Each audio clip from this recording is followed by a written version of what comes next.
South India super star గా రజనీకాంత్ 70 వసంతాల వయసులోనూ తన సత్తాని చాటుతున్నారు. క్రియేటివ్ డైరెక్టర్ గా 4 దశాబ్దాల నుంచి వెండితెరపై అద్భుతాలను ఆవిష్కరిస్తున్నారు లెజెండరీ డైరెక్టర్ మణిరత్నం. వీరిద్దరి కాంబోలో రూపొందిన దళపతి అలనాటి ప్రేక్షకుల్ని ఉర్రూ తొలగించింది. 1991 నవంబర్ 5న రిలీజ్ అయిన ఈ చిత్రం తర్వాత అనేక సార్లు వీరి కాంబోలో మరో చిత్రాన్ని నిర్మించాలనే ప్రయత్నాలు చాలా జరిగాయి. ఏవీ వర్కౌట్ కాలేదు. రజనీకాంత్ రోబో, చంద్రముఖి లాంటి ఇండస్ట్రీ హిట్స్ని ఎన్నింటినో అందించారు. బొంబాయి, సఖి లాంటి బ్లాక్ బస్టర్స్ ఎన్నింటినో తెరకెక్కించారు మణిరత్నం. రీసెంట్గా ఆయన రూపొందించిన పొన్నియిన్ సెల్వన్ 1 డివైడ్ టాక్ తెచ్చుకున్నప్పటికీ సుమారు 400 కోట్ల కలెక్షన్స్తో లాభాల బాట పట్టింది.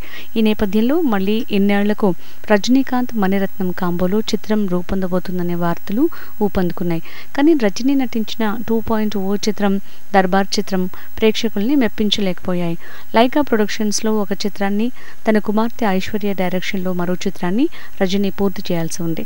మారిన ప్రేక్షకుల అభిరుచికి అనుగుణంగా రజనీకాంత్తో చిత్రాన్ని తెరకెక్కించాలని మణిరత్నం భావిస్తున్నారని, పక్కా ప్లానింగ్తో 2023 దసరా నాటికి చిత్రాన్ని రూపొందిస్తారని టాక్.